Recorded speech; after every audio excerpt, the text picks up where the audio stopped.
Chapter 24. The Final Memory. The cliffside estate perched like a silver sentinel above the crimson sea, its pale stone walls gleaming in the light of the setting sun. Unlike the dark grandeur of Valenhart Castle, with its imposing spires and ancient battlements, this sanctuary had been built for peace rather than power. Windows open to sky and water, gardens that blended with the wild cliffside flora, rooms designed for contemplation rather than intimidation. Isolde sat at a desk of polished rosewood near windows that spanned from floor to ceiling, affording her an uninterrupted view of the horizon where sea met sky in a wash of gold and crimson. The irony of the sea's name had not been lost on her when they first discovered this remote peninsula 5 decades after her coronation. The Crimson Sea, named centuries before her birth for the reddish algae that bloomed along its shores each autumn, had seemed an appropriate place to build their retreat from court politics and public duties. The journal before her lay open, its cream-coloured pages filled with her elegant script, the handwriting of someone who had learned penmanship in a mortal life and perfected it across immortal decades. A silver pen rested between her fingers, occasionally touching the page to add another line, another memory, another truth salvaged from the long river of her extraordinary existence. "You've been writing since dawn," came Cassian's voice from the doorway, gentle with affection honed over their shared lifetime. The light has completed its journey across the room. She looked up, her transformed eyes still bearing traces of their original colour despite the immortal crimson that had claimed them after her resurrection, warming at the sight of him. Decades had passed since their coronation, since Seraphina's birth, since the planting of the blood-rose tree in the hollow throne. Yet Cassian remained unchanged in all ways that mattered. His tall frame still held the grace of the warrior prince she had first encountered in the temple gardens. His features still carried the quiet strength that had drawn her despite fear and prophecy. "Has it been that long?" she asked, glancing at the position of the sun, now hanging low above the water, painting their sanctuary in shades of amber and rose. "I lose track of time when I'm with them." He moved into the room with the fluid grace that characterized all his movements, coming to stand behind her chair. His hands rested lightly on her shoulders, a touch that still sent ripples of awareness through her immortal body despite the countless times they had embraced across their shared lifetime. "With whom?" he asked, glancing down at the journal's pages. "The ghosts," she replied simply. "Veil, your father, Lady Seraphina, Lord Darius, all those who walked beside us for a time and then continued on their separate paths." Her fingers traced the lines she had most recently written. "I fear if I don't capture their stories, they'll fade entirely, even from immortal memory." "Is that what this is?" he inquired, genuinely curious. "A history of our reign?" "No," she answered with a small shake of her head. "Serra commissioned Lord Roland to compile that decades ago. The official chronicles reside in the Royal Archive for scholars and courtiers to study." She turned slightly in her chair to look up at him. "This is something more personal, more true perhaps, than the sanitized version that will be passed down through generations." "Our story," he suggested, his thumb making small circles against the nape of her neck, a gesture of comfort that had become habitual between them. "Our story," she confirmed, "not as queen and consort, not as prophecy fulfilled or curse broken, but as ourselves, as we truly were beneath the crowns and titles and expectations." Her expression softened with gentle humour. "Though I've omitted certain intimate details that need not be preserved for posterity." A smile touched his lips, the unguarded expression that had once been so rare and had become, over their shared lifetime, his natural response to her presence. "Pity," he murmured. "Those might be the most interesting parts." She laughed, the sound light yet rich with the depth of experience of joy and sorrow weathered together. of a connection that had deepened rather than diminished with the passage of decades. For us, perhaps. But I somehow doubt our daughter or the court historians require detailed accounts of how thoroughly we've explored each other across the centuries. He inclined his head in acknowledgement, his smile lingering. Fair enough. Though I maintain such chapters would enliven the otherwise political narrative considerably. Isolde closed the journal, running her hand over the leather cover with a sense of completion. It's nearly finished, she said. Just the final chapters remain, the ones still being lived. Cassian's expression shifted to one of subtle concern. You speak as if you anticipate an ending, my love. Our kind do not age or wither.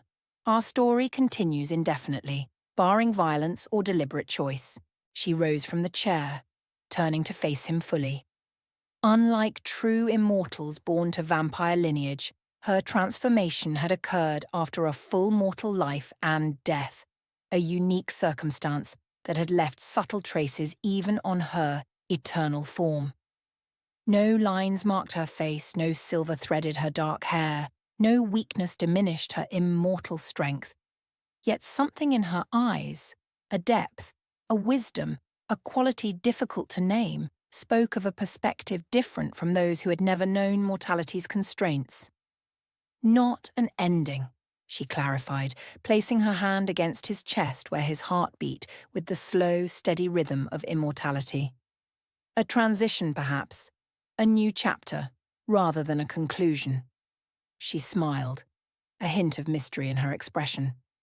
But that's a conversation for another evening. Tonight is for remembrance, not foreshadowing. His hand covered hers where it rested against his heart, his touch conveying acceptance of her cryptic response. After centuries together, they had learned when to press for clarity and when to allow mystery its place between them. The stars will be exceptional tonight, he observed, glancing toward the darkening sky beyond the windows. The new moon leaves them uncontested, and the atmosphere over the sea is particularly clear after yesterday's storm. Perfect conditions for dancing, she noted, reading his intention with the ease of long intimacy. I had the same thought, he acknowledged. The cliff terrace offers an unobstructed view of both sky and sea. I've taken the liberty of arranging for music. She raised an eyebrow, a smile playing at the corners of her mouth. Have you now? And what form will this music take? Not another one of those electronic contraptions Syrah insists represent the future of artistic expression. He laughed, the sound warm with genuine amusement. Nothing so avant-garde, I assure you. I've arranged something more traditionally romantic. You'll see. Intriguing, she murmured, allowing him to lead her toward the doors that opened onto their private chambers. I should change then. The blue silk, he suggested, his voice dropping to a register that still sent pleasant shivers along her spine despite centuries of familiarity. The one with silver embroidery along the hem? She smiled again, memory illuminating her features. The gown I wore for our 500th anniversary celebration. Sentimental of you to remember. I remember everything about you, he replied simply. Every gown, every smile, every moment of our shared existence, both mortal and immortal. It's the gift and curse of our kind, perfect recall of all we've experienced together. A gift, she asserted confidently. Always a gift when it comes to us. They separated briefly to prepare for the evening, Cassian to oversee final arrangements for his surprise, Isolde to dress in the gown he had requested. As she moved through their chambers, she noted with quiet satisfaction how this space they had created together differed from the formal opulence of Valenhart Castle. Here, comfort took precedence over display, beauty over intimidation, intimacy over protocol. The blue silk gown slipped over her immortal form with familiar grace, the colour reminiscent of twilight sky rather than midnight darkness, the silver embroidery catching light like captured stars. She left her hair partially loose, a style she had adopted in private moments with Cassian even during the centuries when court fashion had demanded elaborate arrangements for formal occasions. When she emerged onto the cliff terrace, the transformation of the space momentarily stilled her breath. Hundreds of crystal lanterns had been suspended from nearly invisible wires, creating the illusion of stars hovering just overhead. The stone floor had been strewn with petals from the garden's night-blooming flowers, their silvery colour contrasting with the dark stone, their subtle fragrance mixing with the salt air from the sea below. And rather than the recorded music she had expected, a quartet of musicians sat at the terrace's edge. 2 violinists, a cellist, and a pianist at a small instrument that must have been transported to the estate specifically for this occasion. Cassian stood at the terrace's centre, moonlight and crystal illumination casting him in ethereal light. He had changed into formal attire that echoed the style from their early years together. Not the militaristic regalia favoured during King Renatus's reign, but the more refined fashion that had emerged during their own rule. The deep indigo of his jacket complemented her gown perfectly, as if they were 2 halves of the same twilight sky. "You arranged all this today?" she asked, genuine surprise colouring her tone as she approached him. "I began planning last week," he admitted, extending his hand in invitation. "When I observed you beginning the final chapters of your journal, it seemed appropriate to create a memory worthy of inclusion in those pages." She placed her hand in his, the gesture as natural as breathing, as familiar as their own reflections, yet still carrying the quiet wonder of chosen connection rather than mere habit. "Always so thoughtful," she murmured, "even after all this time." "Especially after all this time," he corrected gently. With a slight nod to the musicians, he drew her into the opening position of a dance they had first performed in Valenhart's grand ballroom nearly 9 centuries earlier. The music began, not the formal stately compositions favoured at court functions, but something more intimate, more emotionally complex. Isolde recognised it immediately, the piece Cassian had commissioned for their 500th anniversary, the notes capturing both the passion of their early bond and the deeper, quieter strength of their enduring connection. They moved together with the synchronicity that characterised all their interactions, physical, emotional, intellectual. Their steps traced patterns across the petal-strewn terrace, their bodies responding to each other with the precision born of centuries spent learning each other's rhythms, preferences, instinctive movements. "Do you remember?" he asked as they turned beneath the illuminated sky. "The first time we danced together?" "Of course," she replied, memory clear as crystal in her immortal mind. "The Winter Court celebration, 3 days after the trial by blood. You claimed me from Lord Erebus's unwelcome attentions, scandalising half the court with your public declaration of, what did you call it? Protective interest." His smile held both amusement and lingering possessiveness. "I was attempting diplomacy while suppressing the urge to remove his hand from your waist more permanently. Your transformation had yet to occur. You were still mortal, still vulnerable despite surviving the trial. And still stubborn enough to insist on attending the celebration, despite nearly dying days earlier," she added with self-deprecating humour. "I could barely stand without assistance, yet I refused to show weakness before the court that had expected me to perish." "You were magnificent," he said softly, his eyes holding hers as they completed another turn. "Pale as moonlight, unsteady on your feet, but chin raised in defiance of their expectations. When the music began and Lord Erebus approached you, you appeared like a storm front," she finished for him, "all barely controlled power and territorial intensity. The look on Lord Erebus's face when you said, 'I believe this dance belongs to me,' remains one of my favourite memories from that period. His expression when I added, 'as does she,' was rather satisfying as well," Cassian noted with a hint of the pride that had never fully disappeared from his nature despite centuries of growth and change. Isolde laughed again, the sound blending with the music as they continued their dance beneath the suspended lights and actual stars. The court nearly collapsed from collective shock. The king's son publicly claiming a mortal bride candidate contradicted every protocol established in the previous millennium. Protocol needed disruption, he replied simply, as did many aspects of my father's reign. Their conversation paused as the music shifted to a more complex passage, requiring greater concentration on their movements. They navigated the intricate sequence with practiced ease, their bodies moving as extensions of a single shared impulse rather than separate entities. When they resumed their dialogue, Isolde's tone carried a more contemplative quality. Do you ever wonder what would have happened if I had failed the trial? If I had been one of the countless mortal brides who perished attempting to prove their worthiness? No, he answered without hesitation, because you couldn't have failed. Our paths were already intertwined by then, not by prophecy or fate, but by choice, by the decisions we had both made leading to that moment. His hand tightened slightly around hers, an unconscious gesture of possession and protection that 9 centuries had not diminished.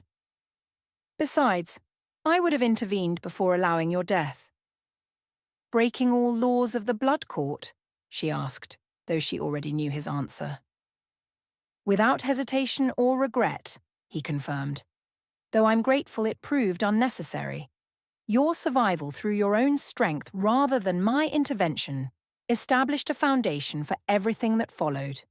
Your legitimacy as queen, your authority over houses that might otherwise have dismissed you as merely an extension of my will.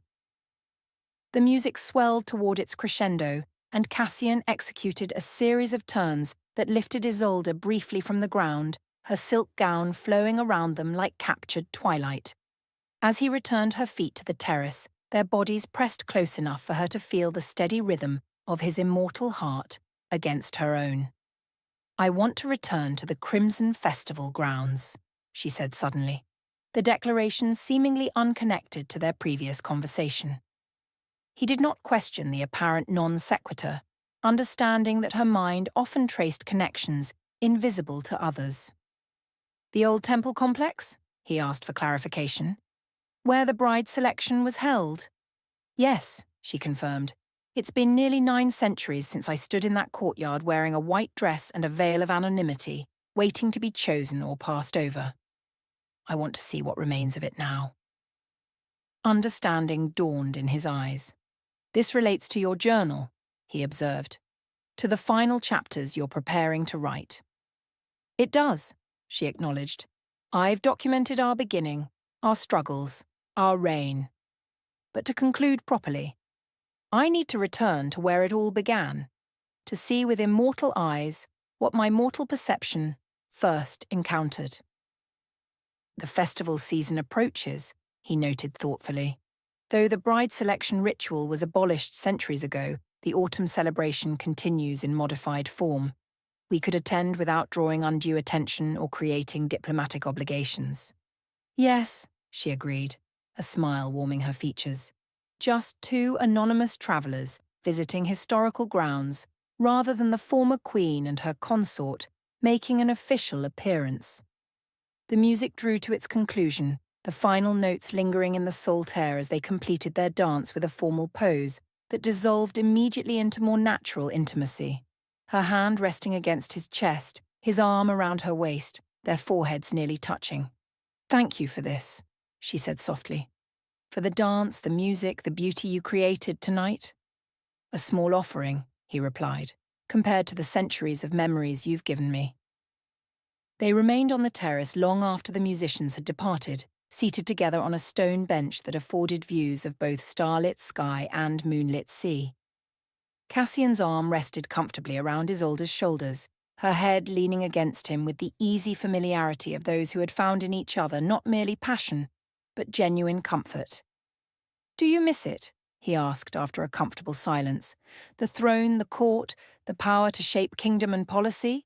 She considered his question thoughtfully, her immortal mind reviewing centuries of rule before their deliberate withdrawal from public governance. Not the power itself, she answered finally, but sometimes the ability to implement change directly, rather than through influence and example. Serafina rules well, better than either of us did, perhaps, having been born to both worlds rather than transitioning between them. But occasionally, I see decisions that I might have made differently. As does any parent watching their child assume responsibility, he observed. Whether the child is biological and the responsibility a kingdom, or the child is metaphorical and the responsibility merely a family business. Letting go requires trust that they will find their own way, even when that way differs from the path we might have chosen. Wise words from one who once struggled to relinquish even small elements of control, she teased gently, glancing up at his profile against the star-strewn sky. I had excellent instruction in the art of letting go, he replied, his free hand finding hers. From a queen who understood that true strength lies in knowing when to hold power and when to release it. Isolde's smile held both affection and memory.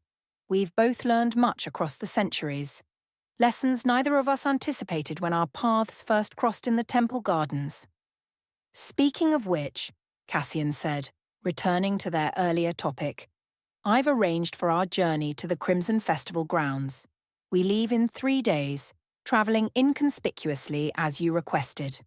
I've secured accommodations in the village nearest the old temple complex, simple but comfortable, without the ostentation that might reveal our identities. Perfect, she murmured, gratitude warming her tone.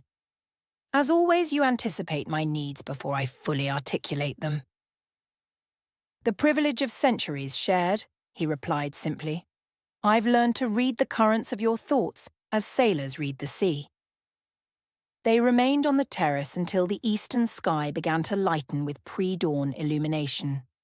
Unlike newly transformed vampires who required daily rest in complete darkness, their ancient status granted them resistance to dawn's effects, discomfort rather than destruction, mild weakness rather than forced unconsciousness. Still, habit and preference led them indoors as light strengthened along the horizon, retiring to chambers where heavy curtains could be drawn against the coming day. The journey to the temple complex where the Crimson Festival had once been held proved both easier and more complex than anticipated. Easier because modern transportation methods had improved significantly since Isolde's mortal days. More complex because despite their attempts at anonymity, their presence was occasionally recognized, particularly by older immortals whose memories stretched back to their reign. They travelled without retinue or formal announcement, dressed in the understated elegance that characterized wealthy travellers rather than the distinctive ceremonial attire that would have immediately identified them as former rulers. Still, there were whispers in villages they passed through, curious glances that lingered too long, respectful nods that carried more significance than casual acknowledgement would warrant. We're not as anonymous as we'd hoped, Isolde observed on the final leg of their journey, amusement tempering her disappointment. It seems our features remain too well known despite our centuries of relative seclusion. It's your eyes, Cassian replied, his own gaze studying her face with familiar appreciation. They retain elements of their mortal colour despite your transformation, a distinctive trait that features prominently in historical depictions of the resurrected queen. She sighed with resigned acceptance. And your bearing immediately identifies you to anyone with knowledge of the old court. You still move like the warrior prince who stood at King Renatus's right hand despite 9 centuries of peace. Some habits persist beyond conscious control, he acknowledged, though I've tried to adopt a less commanding presence when we travel privately. Their carriage, a concession to tradition rather than necessity, as modern vehicles would have been faster but less aligned with the historical immersion Isolde sought, crested a final hill to reveal the valley where the temple complex had once dominated the landscape. What they beheld caused both to fall silent with the weight of realization and memory. The grand edifice where Isolde had first stood among potential brides no longer existed in its original form. Centuries of weather, political change, and repurposing had transformed the once imposing structure. The main temple had been partially reclaimed by the surrounding forest, its roof long collapsed, walls standing like broken teeth against the autumn sky. Smaller buildings that had once housed priests and ritual participants had been repurposed as market stalls for the modern festival that still occurred on these grounds each year. And the infamous courtyard where mortal brides had once been displayed for selection, where Isolde herself had stood trembling yet defiant, had been transformed into a memorial garden. At its centre stood a statue that drew an involuntary gasp from her lips. "They rebuilt it," she whispered, leaning forward to better see through the carriage window. "After all this time?" The statue depicted two figures, a woman in flowing robes with constellation scars across her brow, and a man with aristocratic features and protective stance. The figures stood not in the formal separation that characterized most royal monuments, but with hands extended toward each other, fingers almost but not quite touching. An artistic representation of connection, both powerful and voluntary. The Crimson Accord, Cassian identified, naming the historical treaty that had formally ended the practice of bride selection and established new relations between mortal and immortal territories. The sculptor captured your expression perfectly, determination mixed with compassion. I'm less convinced by my own depiction, which seems more heroic than I recall feeling at that particular moment. Isolde smiled at his self-deprecation. Artists tend toward idealization, especially when depicting figures who've entered historical legend. Besides, you were heroic that day, standing against centuries of tradition, supporting my proposed terms despite objections from both vampire houses and mortal delegates. The carriage stopped at the festival grounds perimeter, the driver careful to position them away from the main flow of visitors already gathering for the day's celebrations. Isolde accepted Cassian's hand as she descended, her immortal senses immediately cataloguing differences between present reality and 9-century-old memories. Where once fear and incense had perfumed the air, now she detected roasting meats, spiced wine, floral garlands, and the distinctive blend of many bodies gathered for celebration rather than sacrifice. Where once silence had been mandated except for ritual pronouncements, now music, laughter, and conversation flowed freely throughout the grounds. Where once separation between mortal and immortal participants had been strictly enforced, now mixed groups wandered between market stalls, performance areas, and food vendors. "Everything has changed," she murmured, taking Cassian's arm as they began walking toward the memorial garden. Yet, the bones of the original place remain beneath these transformations. As do the bones of our original selves beneath our own transformations, he observed thoughtfully. You are no longer the mortal bride who stood trembling in white linen, nor am I the prince who approached with both duty and dawning fascination guiding my steps. Yet what we were then forms the foundation of who we are now. They moved through the festival crowds with practiced grace, accepting the occasional flash of recognition with polite nods, but maintaining their relative anonymity through purposeful movement and understated demeanor. The memorial garden proved less crowded than surrounding areas, a place of reflection rather than celebration, respected rather than central to the festival's modern incarnation. As they approached the statue at the garden's center, Isolde slowed her steps, her immortal senses perceiving details invisible to casual observers. The sculptor had incorporated symbols throughout the piece, the constellation pattern across her brow matching exactly the scars left by the thorn crown. The subtle suggestion of the bond represented by barely visible threads of silver connecting the two figures, the base designed to echo the pattern of the bloodrose tree's roots. "They got it right," she said softly. "Not merely our appearances, but the essence of what happened here.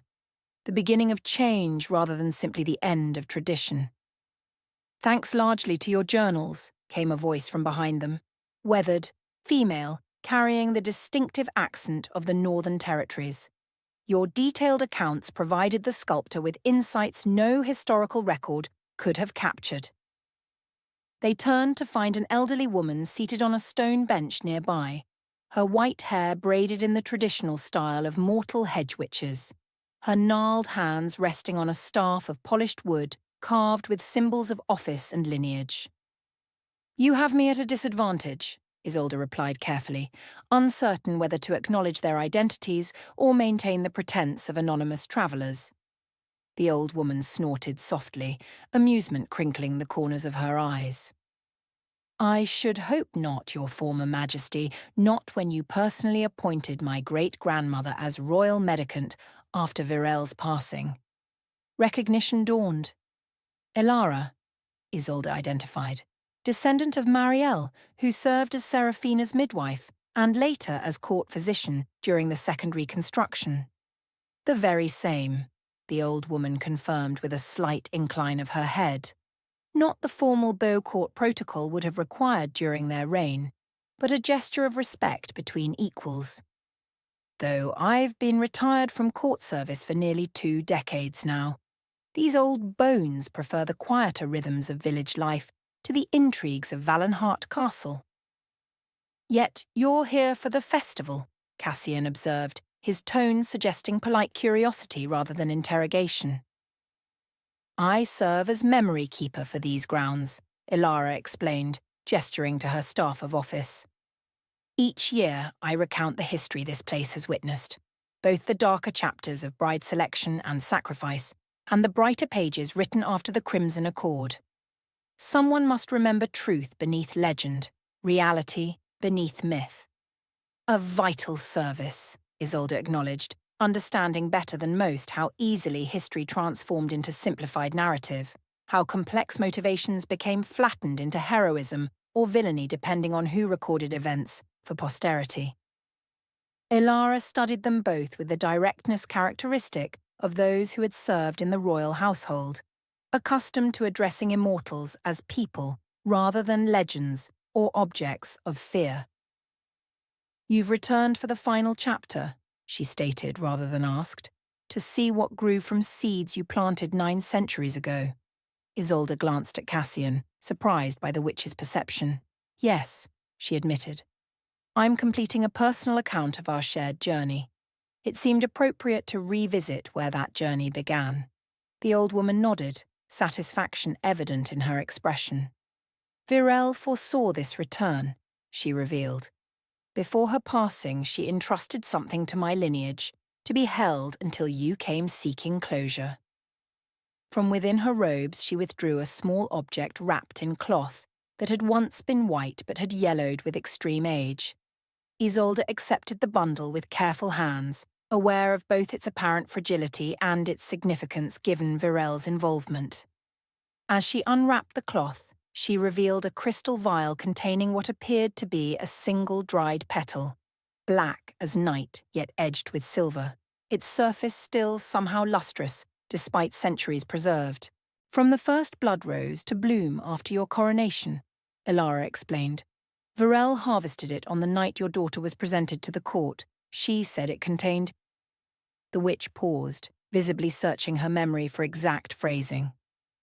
"A whisper of what might have been, had fate not been rewritten by choice." Cassian moved closer, his hand coming to rest at the small of Isolde's back in the supportive gesture that had become habitual across their shared lifetime. "What did she mean by that?" he asked, studying the preserved petal with quiet intensity. "I cannot say with certainty," Elara replied, "but she left instructions that when you return to these grounds, you were to hold it beneath starlight while standing where you first met. She said, 'The veil between what is and what might have been grows thinnest in places where pivotal choices were made.'" Isolde cradled the vial carefully, emotion tightening her throat as she recalled Virel's unflinching support throughout the most challenging periods of their early reign. The witch had been more than advisor or physician. She had been friend, confidant, occasional harsh critic when necessary, and unwavering ally when royal isolation threatened to overwhelm. "Thank you for preserving this," she said finally, "and for maintaining the true history of this place alongside its legends." Elara inclined her head again. "It has been the honor of my lineage to serve as keepers of memory," she replied formally. "Truth endures when entrusted to those who value it above comfort or convenience. The old witch rose from her bench with the careful movements of advanced age, leaning on her staff for support. "The temple gardens lie beyond the western wall," she informed them. "What remains of them, at least. The path is marked with silver stones, a detail Queen Seraphina insisted upon when this memorial was established." With that, she took her leave, moving with the dignity of one comfortable with both her mortality and her purpose in the time remaining to her. Isolde and Cassian watched her departure with respect, born of their own centuries, observing the courage with which mortals face their limited spans, a courage that had consistently humbled even the most powerful immortals. "Shall we find the garden?" Cassian suggested gently, his hand still providing steady pressure against Isolde's back. "Where we first met all those centuries ago." She nodded, carefully rewrapping the crystal vial and tucking it securely within her clothing. Together they followed the path Ilara had described, moving away from the memorial garden and the festival's main activities toward the ruins of the original temple complex. The silver-marked path led them through partially collapsed corridors, around fallen columns, beneath arches that still stood despite the weight of centuries bearing down upon them. As they walked, Isolde found her immortal mind overlaying present reality with perfect memory, seeing both what remained and what had once been, experiencing simultaneously the nervousness of her mortal self and the reflective peace of her immortal present. They emerged finally into what had once been the temple's private gardens, the place where potential brides had been permitted to walk unobserved before the selection ceremony. Unlike the more public areas of the complex, this space had been partially reclaimed by nature rather than reconstructed for the modern festival. Ancient trees had pushed through stone pathways, vines had consumed benches and fountains, wildflowers had established themselves where once carefully cultivated blooms had been maintained for ritual purposes. Yet despite these changes, Isolde recognized immediately the exact location where their paths had first crossed, where she had been seeking momentary solitude from the terrifying future awaiting her, where Cassian had been seeking momentary escape from the weight of royal obligation. "Here," she said softly, stopping beneath the spreading branches of an oak that had been merely a sapling 9 centuries earlier. "You emerged from between those pillars, though they stood much taller then. I was sitting on a stone bench that has long since crumbled to dust." Cassian's expression held the same wonder that touched her own, the recognition of how small moments could contain the seeds of centuries-spanning transformation. "You looked up at my approach," he recalled, not with the fear or submission most mortal brides displayed, but with defiance barely contained behind courtesy. "And you looked at me not as property to be assessed," she continued, "but as a puzzle to be understood. You asked my name before my lineage, or territory, a radical departure from protocol that I didn't recognize as significant until much later." They stood together in the exact spot where their shared story had begun, surrounded by ruins that represented everything that had changed since that initial meeting.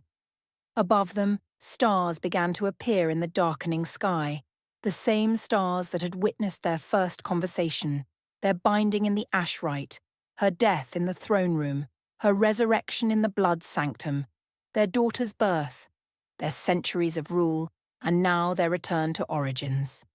Isolde withdrew the crystal vial from its hiding place, holding it up to catch the emerging starlight. "Shall we discover what whisper.Veil preserved for us?" she asked softly. Cassian nodded, moving to stand behind her, his arms encircling her waist as they both focused on the ancient petal suspended in crystal. As starlight touched the vial, the preserved plant matter within began to emit a subtle illumination. Not the harsh glow of magical manipulation, but the gentle radiance of memory made visible. And with that light came a voice, faint but unmistakable, carrying the distinctive cadence and tone that had characterized Veil's speech in life. "You rewrote fate," the whisper began, seeming to emanate not from the vial itself, but from the very air surrounding them. Not through prophecy fulfilled, but through choices made when easier paths presented themselves. I have walked the shadows between what is and what might have been, seen the darkness that waited had your hearts chosen differently. The petal's glow intensified slightly, casting Isolde and Cassian's features in silver light that emphasized both their immortal beauty and the weight of experience carried in their expressions. In one shadow, Isolde, you perished in the trial by blood, becoming merely another name in the long litany of sacrificed brides. In another, Cassian, you hardened after her loss, eventually becoming a ruler more terrible than your father. In yet another, you both survived, but separately, duty and fear dividing what love had joined. Isolde leaned back against Cassian's chest, feeling the steady rhythm of his heart, a concrete reminder of the reality they had created together rather than the shadows Veil described. But you chose differently at each crossroads, the whisper continued. Chose connection over isolation, vulnerability over power, shared strength over individual dominance.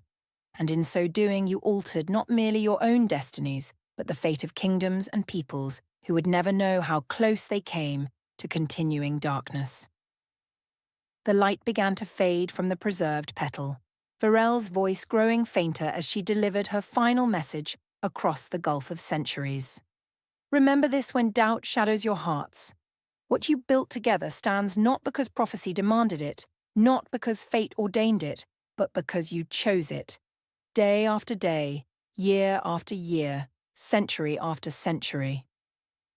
Your love was never curse or obligation, but the rarest magic of all, freely given, freely accepted, freely shared. As the final words faded into silence, the petal within the vial crumbled to dust, its purpose fulfilled, its message delivered. Isolde and Cassian remained motionless for several heartbeats, absorbing both Veil's words and the profound peace that had settled over the garden ruins with her passing whisper. She knew, Isolde said finally, wonder colouring her tone. Somehow she perceived what I've been feeling these past decades, the questioning of whether our choices truly mattered in the grand pattern of existence, whether we had merely fulfilled roles written for us, rather than creating our own path. And she waited centuries to provide her answer, Cassian marvelled, his arms tightening slightly around Isolde's waist, preserving this message knowing someday you would need its reassurance. Isolde turned within the circle of his embrace, facing him directly. Starlight silvered his features, emphasizing the strength that had never diminished despite centuries of peace, the watchful protection that had evolved from possessiveness to partnership across their shared lifetime. The final memory, she murmured, her hand rising to trace the line of his jaw with immortal sensitivity that allowed her to feel both the physical texture of his skin and the deeper essence beneath. This is what I needed to complete our story. Not merely where we began, but understanding that our beginning itself represented choice rather than compulsion. He captured her hand, turning it to press a kiss against her palm with the same reverence he had shown in their earliest days together. And now? With this understanding, with our story nearly complete in your journal, what comes next for us, my queen? She smiled, the expression holding all the warmth, wisdom, and love accumulated across their extraordinary journey together. Next comes whatever we choose, she replied simply, as it always has. Above them, stars continued their eternal dance across the night sky, witnessing yet another moment in a love story that had transcended mortality, defied prophecy, survived death itself, and transformed kingdoms through the simple power of choices made together. In the ruins of where they began, surrounded by evidence of all that had changed across the centuries, Isolde and Cassian found themselves exactly where they belonged, with each other, their bond neither weakened by time nor diminished by familiarity, but strengthened through continuous choice to remain together regardless of circumstances. And in that most eternal of moments, underneath stars that had witnessed every chapter of their shared existence, they chose each other once more, not for prophecy or kingdom or necessity, but for the simple, profound truth that had outlasted everything else in their extraordinary lives. They loved. They chose. They remained. The final memory, indeed. Chapter 25. Veil of Crimson. The Temple of Ancients stood beyond time itself. Unlike the grand edifices of Valenheart or the ornate sanctuaries of mortal territories, this sanctuary predated both. A structure of pale stone that seemed to absorb and refract moonlight in ways that defied natural explanation. Neither purely vampire architecture nor wholly mortal craftsmanship, the temple represented something older than the division between realms. A reminder of shared origins long forgotten by both sides. For a millennium, it had remained hidden from all but the most determined seekers. Its location protected by ancient wards, its existence reduced to myth in most historical accounts. Even during King Renatus's reign, when every sacred site had been catalogued and claimed for the crown, this place had remained unsullied by political ambition or religious dogma. Tonight, as they had for centuries, Isolde and Cassian approached the temple's weathered steps beneath the light of crimson stars. A celestial phenomenon that occurred only once every 100 years, when Valenheart's twin moons aligned with the blood star that ancient texts called Crimnor. Isolde's gown, neither white as tradition would have dictated for a mortal bride, nor crimson as vampire ritual would have required, shimmered with the colour of dawn breaking through storm clouds. The fabric appeared to change with each movement, sometimes silver, sometimes gold, sometimes a shade with no name in any known language. Her dark hair, unbound for this most private of ceremonies, cascaded down her back in waves that captured starlight and held it. Beside her, Cassian wore neither the militaristic regalia of his princely past nor the formal attire of his consort years. Instead, he was dressed simply in midnight blue that absorbed rather than reflected light, the only adornment a silver pendant that held a single drop of crystallized blood. Isolde's blood, freely given during their first century together, preserved through ancient alchemy as a physical representation of their bond. They ascended the temple steps without speaking, their immortal movements synchronized through centuries of shared existence. No priests awaited them within the sanctuary, no witnesses stood ready to document their arrival. This ritual, performed every 100 years since they had first discovered the temple's existence, remained entirely private, witnessed only by stone and stars and the whispers of those who had performed similar ceremonies across millennia. The temple's interior opened to the sky rather than sheltering beneath a roof, columns supporting nothing but air, allowing the crimson starlight to illuminate the circular chamber at the structure's heart. At the circle's centre stood an altar of pale stone veined with silver, its surface worn smooth by thousands of years of ritual use. Isolde paused at the chamber's threshold, her immortal senses expanding to absorb every detail of the sacred space. The faint scent of ancient incense lingering in stone that had absorbed the smoke of countless ceremonies, the subtle vibration of power contained within the circle's boundaries, the whispered echoes of vows spoken by countless pairs across centuries. "A millennium?" she said softly, her transformed voice carrying the richness that age had brought, without diminishing its fundamental warmth. 1,000 years since we first found each other in the temple gardens.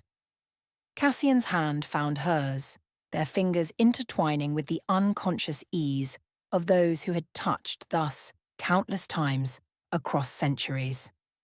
"A mere moment in cosmic terms," he replied, "a lifetime by any other measure." Together they entered the circle, their steps leaving no sound against the ancient stone floor. The crimson starlight intensified as they approached the altar, as if responding to their presence, or perhaps to the bond they carried between them, a connection that had outlasted kingdoms survived death itself, transformed from desperation to choice, to something for which language had no adequate term. From within his midnight robes, Cassian withdrew a small silver knife, the same blade they had used for this ritual every century since their discovery of the temple.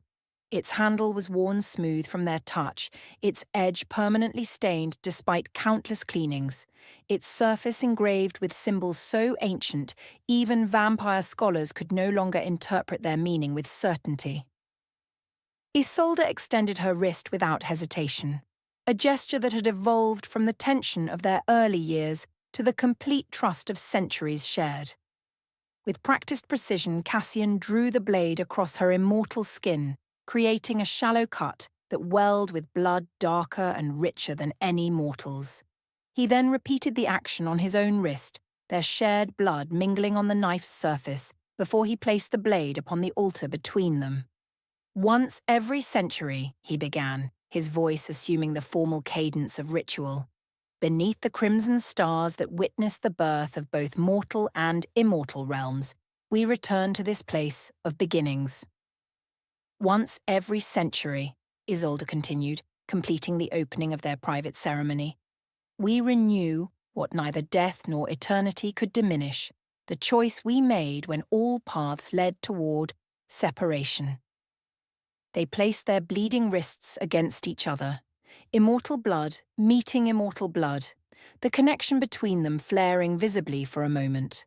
A silver light that encompassed both their forms before settling into the barely perceptible glow that constantly surrounded them, visible only to those with the sensitivity to perceive bonds rather than merely physical forms. "I choose you," Cassian declared, his crimson eyes holding hers without reservation, not by prophecy's demand or fate's design, but by will freely exercised. Not for power or protection or political advantage, but for the person you are beneath all titles and transformations. "I choose you," Isolde responded, her transformed eyes, still carrying traces of their mortal colour despite centuries of immortality, reflecting both starlight and the depth of emotion that had only grown with passing years. Not by necessity or fear or the absence of alternatives, but by deliberate selection among all possible paths. Not for salvation or security or supernatural connection, but for the soul you reveal when all masks are set aside. Their joined blood began to move across the altar's surface, forming patterns that matched neither vampire script nor mortal language, but something older than both, the physical manifestation of a bond that transcended conventional understanding. "A millennium together," Cassian continued, his free hand rising to trace the curve of her cheek with reverent tenderness. "Through death and resurrection, through war and peace, through rule and retirement. What I offer remains unchanged from our first binding, all that I am, all that I have been, all that I may become." "A millennium shared," Isolde acknowledged, leaning slightly into his touch. "Through transformation and sacrifice, through loss and discovery, through power embraced and willingly relinquished. What I return remains constant from our initial binding, my whole self without reservation, my complete truth without concealment, my enduring choice without compulsion." The patterns their blood formed on the altar's surface began to glow with subtle internal light. Not the harsh illumination of magical manipulation, but the gentle radiance of recognition, as if the temple itself acknowledged the depth and authenticity of their exchange. "For the century to come," Cassian vowed, "I will walk beside rather than before or behind you. I will listen before speaking, understand before judging, support without controlling. I will remember that even immortal bonds require tending, that eternal love demands continuous choice, that what we have built together deserves protection through attention rather than assumption. For the century to come," Isolde promised in return, "I will honor your strength without leaning into dependence. I will offer truth before comfort, authenticity before expectation, partnership without surrender. I will recognize that immortal connection deepens rather than dulls with time, that eternal devotion grows through freedom rather than constraint, that what exists between us transcends conventional understanding of relationship or bond. As they had done 9 times before in this sacred space, they concluded their exchange not with the formal declarations typical of vampire ceremonies, nor with the religious invocations characteristic of mortal weddings, but with words that had emerged from their own experience, a truth discovered rather than imposed. Blood freely given, they spoke in unison, creates bridges where walls once stood. Vows freely made endure when obligation falters. Love freely chosen transcends both death and eternity. The crimson starlight intensified as they completed their renewal, the temple responding to the sincerity of their exchange with subtle shifts in atmosphere and energy. The blood they had shared on the altar's surface vanished entirely, not dried or evaporated, but absorbed into the stone itself, joining the countless offerings made by pairs who had preceded them across millennia. Isolde extended her hand to the space above the altar, her immortal senses perceiving what remained invisible to lesser awareness, the shimmering veil between worlds that had given their story its name and catalyst. It grows thinner, she observed, fingers tracing patterns in seemingly empty air. With each century that passes, Cassian agreed, his hand joining hers in the space where realities overlapped. The boundaries between realms respond to sustained connection rather than enforced separation. She smiled, the expression holding both the wisdom of a millennium lived and the wonder of continuous discovery. Perhaps in another 1,000 years, the veil will dissolve entirely, not through violence or manipulation as your father feared, but through patient, persistent demonstration that difference need not dictate division. Perhaps, he acknowledged, returning her smile with the unguarded warmth that had become natural rather than exceptional across their shared centuries. Though I suspect complete dissolution would serve neither realm well. Boundaries, after all, define identity as much as they limit interaction. Balance, then, she suggested, her fingers intertwining with his, where they both touched the invisible barrier. Not elimination, but permeability. Not uniformity, but harmony. As in all things between us, he agreed, their joined hands descending from the space above the altar, their wrists already healed from the ritual cuts, though traces of each other's blood remained absorbed into their immortal systems, reinforcing a connection that had proven stronger than death itself. Their renewal complete, they moved to leave the temple's central chamber, walking the perimeter of the circular space in the traditional closing pattern. As they approached the eastern threshold, Isolde paused, her attention caught by something that hadn't been present during their previous visits. A small alcove previously hidden behind what had appeared to be solid stone now stood revealed, its interior illuminated by light that seemed to emanate from the walls themselves. Within the space stood a simple wooden box, its surface carved with symbols matching those on their ritual knife. "This wasn't here before," she said softly, approaching the alcove with appropriate caution. Even after a millennium of existence, neither of them had lost respect for the unpredictable nature of ancient magic. "The temple reveals different aspects of itself to different visitors," Cassian reminded her, remaining close as she examined the unexpected discovery. "And to the same visitors at different times, if certain texts are to be believed." Isolde extended her awareness toward the box, sensing no malevolence or trap, only a waiting presence, as if the object itself possessed consciousness of a sort, or perhaps contained something that did. With careful movements, she lifted the hinged lid to reveal the contents. Inside lay a single piece of fabric, a veil of material so delicate it appeared to be woven from mist rather than fibre, its colour neither fully silver nor completely crimson, but something between, like blood viewed through moonlight. Beside it rested a small scroll sealed with wax that precisely matched the shade of their mingled blood. "For those who have chosen 1,000 times," Cassian read from inscriptions that had appeared on the box's interior, his perfect recall of ancient languages allowing immediate translation. For those who have loved beyond death. For those who have transformed fate through persistent will. With reverent care, Isolde lifted the veil from its resting place, the fabric seeming to flow between her fingers like captured starlight.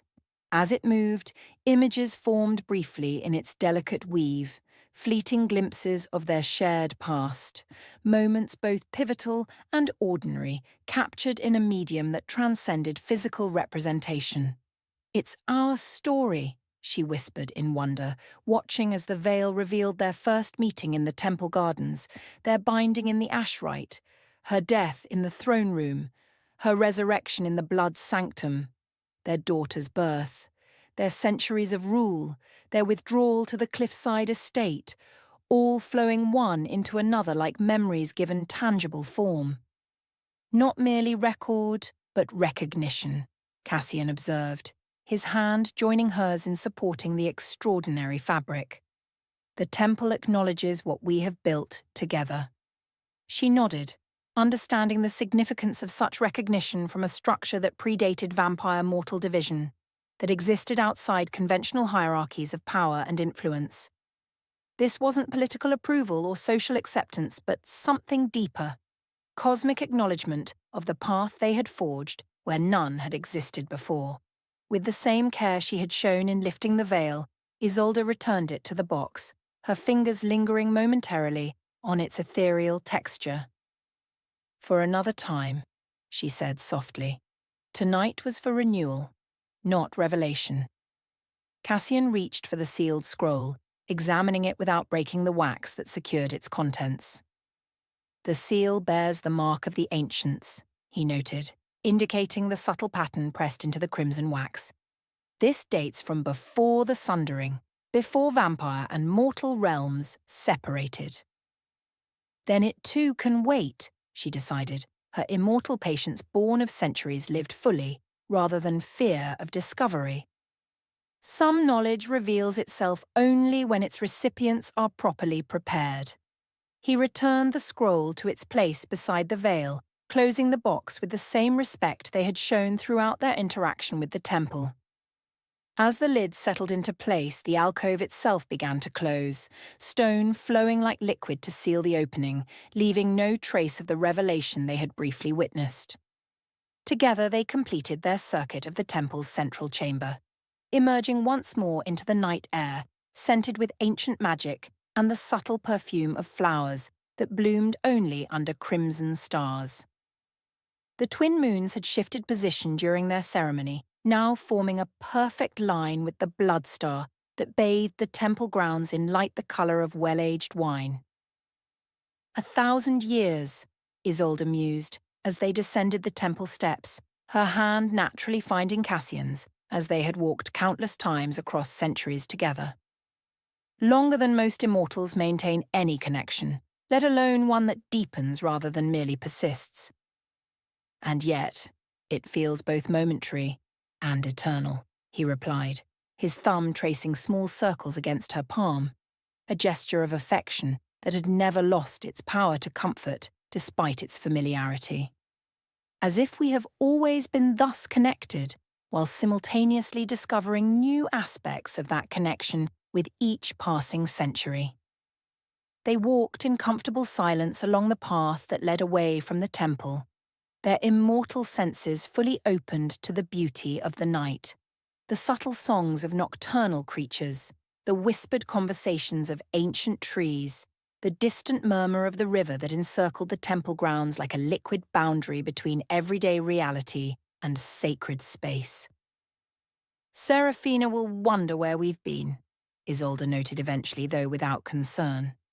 Their daughter, now over 9 centuries old herself, ruling Valenhart with wisdom born of both heritage and experience, understood the importance of these centennial journeys, even if tradition prevented them from explaining exactly where they went or what they did during their absence. "She always does," Cassian acknowledged with a smile that held paternal pride without possessiveness. "Though she stopped asking for detailed explanations after the first few centuries. Wise of her, Isolde observed, returning his smile with one equally fond. Some experiences resist description, even between those who share blood and bond. As they approached the boundary where the temple grounds ended and the wider world began, a figure stepped from between ancient trees, not threatening but unexpected, causing both to pause with the instinctive caution of immortals who had survived multiple attempts on their existence across centuries. A girl stood before them, no more than 16 by mortal reckoning, dressed in the simple attire of a village scholar rather than the elaborate fashions favoured at court. Her hair, a shade between gold and copper, had been plaited in the traditional style of those dedicated to historical preservation. Her eyes, extraordinary in their clarity and perception, showed no fear as she beheld two of the most powerful immortals in recorded history. "Forgive my intrusion," she said, her voice carrying the distinctive accent of the Northern Territories. "I've waited all night, hoping to glimpse you on your return journey." Isolde studied the girl with both immortal senses and the wisdom born of centuries observing mortal determination. "You know who we are," she stated rather than asked. "Everyone knows who you are," the girl replied with unexpected directness. "Queen Isolde the Resurrected and Prince Cassian the Steadfast, the rulers who transformed Valenheart from tyranny to partnership, who rewrote the relationship between mortal and immortal realms, who proved love could transcend both death and eternity." "Former rulers," Cassian corrected gently. "We relinquished those titles centuries ago. Our daughter governs now, and does so with greater wisdom than we ever managed." The girl nodded, accepting this correction without argument. "But your story remains," she insisted, "in every historical text, in every bard's ballad, in every lover's promise across both realms. You changed everything, not through conquest or declaration, but through persistent demonstration that another way was possible." Isolde moved closer to the girl, noting the intelligence in her gaze, the determination in her posture, the subtle signs that indicated she was more than merely a starstruck admirer of historical figures. "You're a memory keeper," she identified, recognizing the distinctive braiding pattern that marked those dedicated to preserving accurate historical record in an age prone to simplification and mythologizing. "In training," the girl confirmed with a slight bow of acknowledgement. "Ilara was my great-grandmother.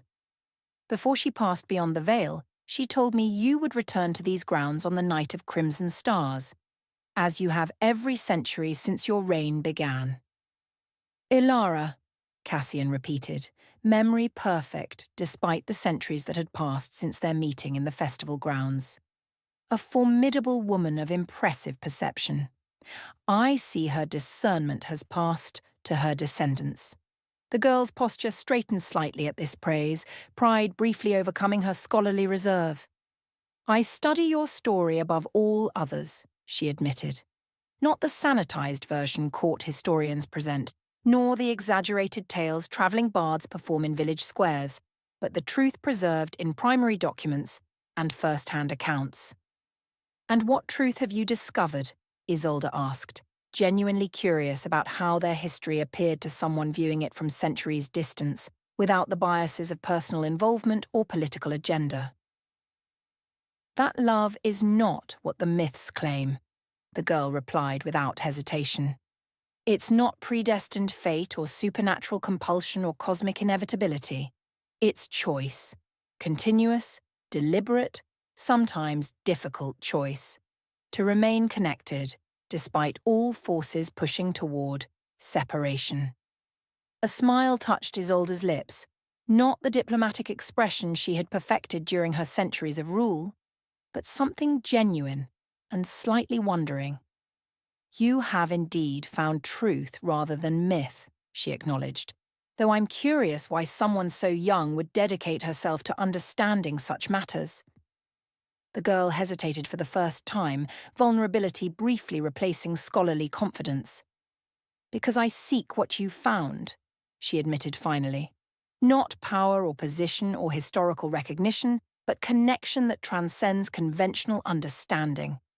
I want to know if such bonds remain possible in a world that increasingly values convenience over commitment, immediate gratification over enduring connection. Cassian studied the young scholar with renewed interest, recognizing in her quest echoes of questions that had marked his own early existence. They remain possible, he assured her, though perhaps rarer than in our time, when life's brevity and death's constancy made profound connection more visibly necessary. How does one recognize such possibilities? The girl asked earnestly. How does one distinguish between temporary fascination and potential for lasting bond? Isolde exchanged a glance with Cassian, a moment of silent communication born of centuries sharing both thought and emotion. With his subtle nod of agreement, she turned back to the earnest scholar before them. Come, she invited, gesturing toward a nearby stone bench partially hidden among ancient trees, a place where visitors to the temple had rested and reflected for millennia. Walk with us a while, and we'll share what knowledge experience has granted us.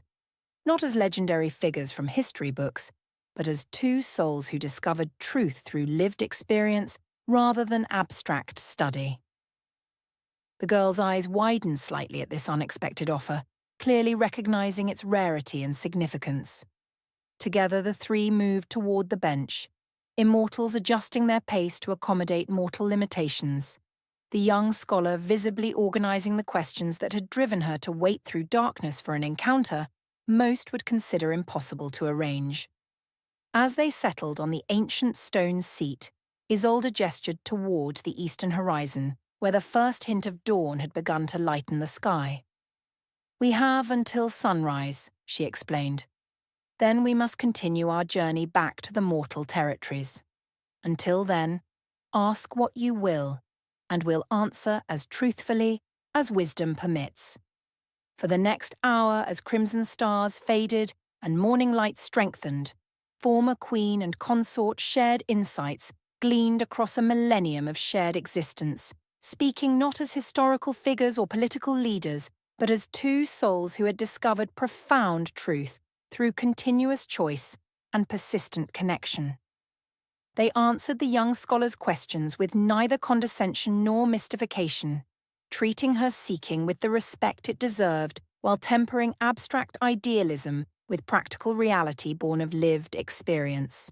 When the sun's edge finally appeared above distant mountains, casting golden light across the temple grounds, the girl rose from the bench with visible reluctance. Thank you, she said simply, though emotion made her voice unsteady.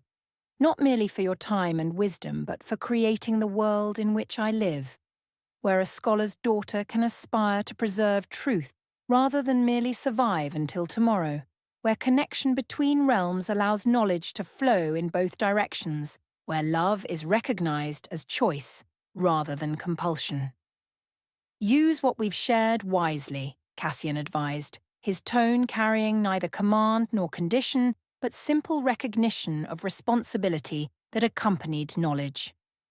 Not to seek perfect replication of our path, but to find your own way with awareness of possibilities beyond conventional limitation. And remember, Isolde added gently, that our story is but one among countless tales of connection discovered where division seemed inevitable. Look to your own time, your own circumstances, your own heart for guidance rather than attempting to reconstruct what belonged to a different age. The girl bowed deeply, not with the formal obeisance court protocol would have required during their reign, but with the genuine respect of one scholar acknowledging others. I will carry your wisdom forward, she promised, not as legend or myth, but as lived truth worth preserving in its complexity rather than its simplification. With that pledge, she turned and disappeared among the ancient trees, her copper-gold braid catching morning light before vanishing entirely from view. Isolde and Cassian remained seated for several moments longer, watching the space where the young scholar had stood, both reflecting on the interaction that had concluded their centennial pilgrimage. She'll transform the memory keepers, Cassian observed eventually. I recognize the spark in her that precedes significant change, the same quality Seraphina exhibited before establishing the Council of Realms, the same determination you carried when proposing the Crimson Accord. Yes, Isolde agreed, rising from the bench with the fluid grace that characterized all her movements. Though what shape that transformation takes remains hers to determine. Our role was merely to confirm possibilities rather than prescribe outcomes. Together they continued along the path that led from temple grounds to the wider world beyond, their immortal senses noting subtle changes in atmosphere as they crossed the boundary between sacred space and everyday reality. The journey back to mortal territories would take several days, allowing time for reflection on their renewal ceremony and the unexpected encounter that had followed. They walked in comfortable silence for some time, each absorbed in private contemplation yet remaining connected through the bond that hummed between them, visible only to those with sensitivity to perceive such connections, yet tangible as physical touch to their own awareness. A millennium, Cassian said eventually, returning to the observation that had begun their evening. 10 centuries since we first encountered each other in the temple gardens. 9 centuries since your resurrection in the blood sanctum.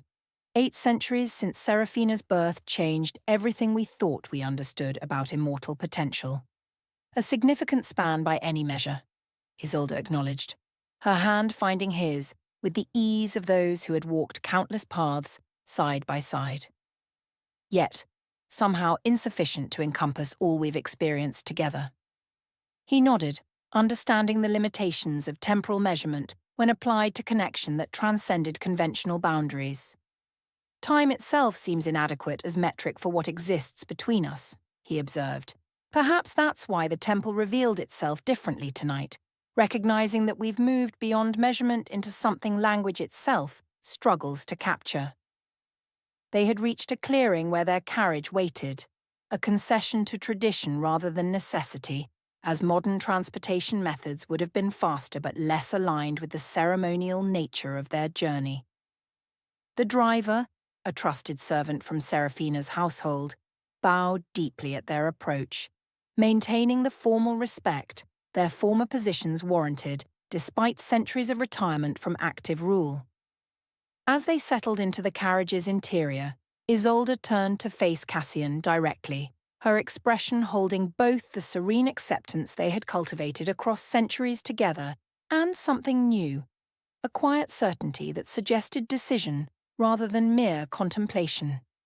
"If this were our final journey," she said softly, her transformed eyes holding his without reservation, "if tonight's renewal were the last we would share beneath crimson stars, would you regard our path together with satisfaction or regret?" The question, unexpected yet somehow inevitable, caused him to study her face with the focused attention that had characterized his regard from their first meeting.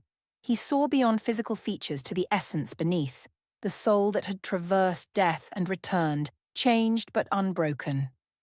"I would regard it with profound gratitude," he answered with equal softness, "not merely for the connection itself, but for each choice that sustained it across circumstances that would have separated lesser bonds. Not merely for shared triumphs, but for challenges weathered together that transformed both struggle and victory into growth." She nodded, something in her expression suggesting his answer had confirmed rather than dispelled her internal certainty. "And if there were aspects of our shared path you could change, decisions unmade, alternatives chosen, possibilities explored differently, what would they be?" He considered her question with the thoroughness she deserved, immortal mind reviewing centuries of shared existence with perfect recall. "I would have trusted earlier," he said finally. "Surrendered control more willingly in our early years together. Recognized sooner that protection can become constraint when motivated by fear rather than respect. And I," she acknowledged, "would have asserted independence less defensively, understood sooner that acceptance of support need not diminish autonomy, recognized earlier that vulnerability requires greater courage than its avoidance. They fell silent for several moments, the carriage's movement creating gentle rhythm beneath their conversation, the landscape beyond its windows transitioning from sacred wilderness to the more cultivated territories surrounding mortal settlements. "Why these questions now?" Cassian asked eventually, his immortal perceptions detecting subtle shifts in her demeanour that suggested significance beyond philosophical exploration. What changed during tonight's ceremony? Isolde's hand found his, their fingers intertwining with practiced ease. "Not changed, but clarified," she corrected gently. "The veil grows thinner with each passing century, not merely between mortal and immortal realms, but between existence as we understand it and what lies beyond." Understanding dawned in his crimson eyes, not fear or denial, but recognition of pattern completed rather than interrupted. "You sense transition approaching," he observed, neither questioning nor challenging her perception, but accepting its validity based on centuries of witnessing her extraordinary awareness. "Yes," she confirmed simply. "Not immediately, not traumatically, but with the same gradual inevitability that has characterized all significant shifts in our shared journey. The bond prepares us for something new, as it prepared us for my resurrection, for Seraphina's unprecedented birth, for each evolution in our understanding of connection." He nodded slowly, absorbing her words without the resistance that might have characterized his response centuries earlier. "Together?" he asked, the single word containing multitudes of meaning beyond its simple syllables. "Always," she assured him, her smile holding both certainty and wonder. "As in all things since our paths first crossed. Not simultaneous, perhaps, transition rarely is, but connected even across that final threshold, as we remained connected when death briefly claimed me before resurrection." The carriage continued its journey toward mortal territories, carrying former queen and consort back toward the world they had helped transform through persistent demonstration that connection could transcend division. Within its private confines, they spoke of matters rarely discussed even between immortals. The nature of existence beyond physical form, the persistence of bond across transformations greater than death itself, the continuous choice that transcended circumstance or limitation. As day faded toward evening, they reached the outskirts of a village where they would rest before continuing their journey homeward. The modest inn had been prepared for their arrival, simple accommodations rather than royal luxury, privacy rather than ceremony, comfort rather than ostentation. In the room's quiet intimacy, as twilight deepened toward true night, Isolde seated herself before a simple mirror, removing the jeweled pins that had secured portions of her hair during their journey. Cassian moved to stand behind her, taking the silver-handled brush from the dressing table with familiar intent. This ritual, performed countless times across their shared centuries, held meaning beyond its practical purpose. As he began drawing the brush through her dark waves, his movements gentle and thorough, she closed her eyes in appreciation of both physical sensation and emotional significance.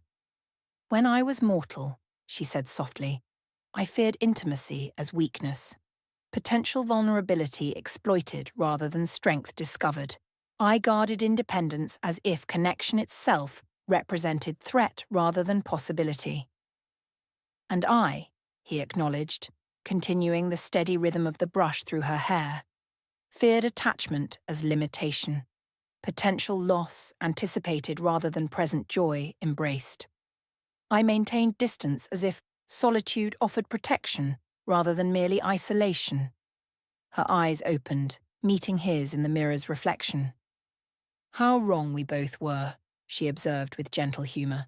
"How much we might have missed had circumstances not forced proximity that choice might have avoided." "Perhaps that's why prophecy existed," he suggested, setting the brush aside to run his fingers through the dark silk of her hair, a more intimate gesture than the practical grooming that had preceded it. "Not as supernatural manipulation of free will, but as recognition that certain souls require extraordinary circumstances to overcome ordinary resistance. She turned on the small bench to face him directly, her hand rising to trace the contours of his face with immortal sensitivity that allowed her to perceive both physical features and the deeper essence they contained. "If that's true," she said softly, "then I am grateful for prophecy's intervention, not for demanding our connection, but for creating conditions where we might discover it despite our separate fears." His hand covered hers where it rested against his cheek, immortal strength gentled by centuries of practiced restraint. "As am I," he agreed simply, though what began as prophecy's fulfillment transformed long ago into choice's persistent exercise. Isolde rose from the bench, closing the small distance between them until no space remained, physical proximity mirroring the spiritual connection that had defied death itself. "I would choose you," she whispered, her voice carrying absolute certainty born of millenniums shared. "In shadow and light, in triumph and defeat, in peace and conflict." Her immortal eyes held his without reservation as she completed the declaration that encompassed everything their shared journey had taught them. "I would choose you even in ruin."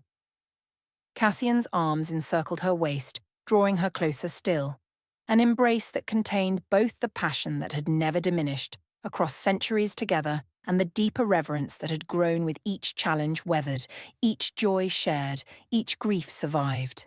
"And I would choose you," he replied, his voice equally soft yet carrying the unmistakable resonance of vow renewed. "In darkness and dawn, in power and vulnerability, in eternity and beyond." Outside their window, night descended fully upon the village, stars emerging in patterns unchanged since their first meeting a millennium earlier. Within the room's quiet intimacy, former queen and consort held each other with the comfortable familiarity of those who had touched thus countless times, and the persistent wonder of those who discovered new depths with each connection. The bond between them, visible only to those with sensitivity to perceive such connections, pulsed with quiet radiance, neither diminished by familiarity nor dependent upon proximity. What had begun as prophecy's fulfillment had transformed across centuries into something language itself struggled to capture. Not merely love or connection or partnership, but a unique phenomenon that transcended conventional categorization. And in that private moment, beneath stars that had witnessed every chapter of their extraordinary journey together, Isolde and Cassian renewed not merely formal vows, but the fundamental choice that had sustained them across a millennium of shared existence. The choice to remain connected, despite all forces pushing towards separation. The choice to discover depth where others perceived only surface. The choice to transform limitation into possibility through persistent demonstration of alternative paths. As Cassian brushed back a strand of hair that had fallen across Isolde's brow, a gesture performed countless times across their shared centuries, yet never reduced to mere habit, the veil between what was and what might be thinned perceptibly. Not with the traumatic suddenness of boundary violated, but with the gentle inevitability of transition welcomed, rather than resisted. Night fell fully around them as they had crossed every significant boundary since their paths first intertwined in temple gardens a millennium earlier.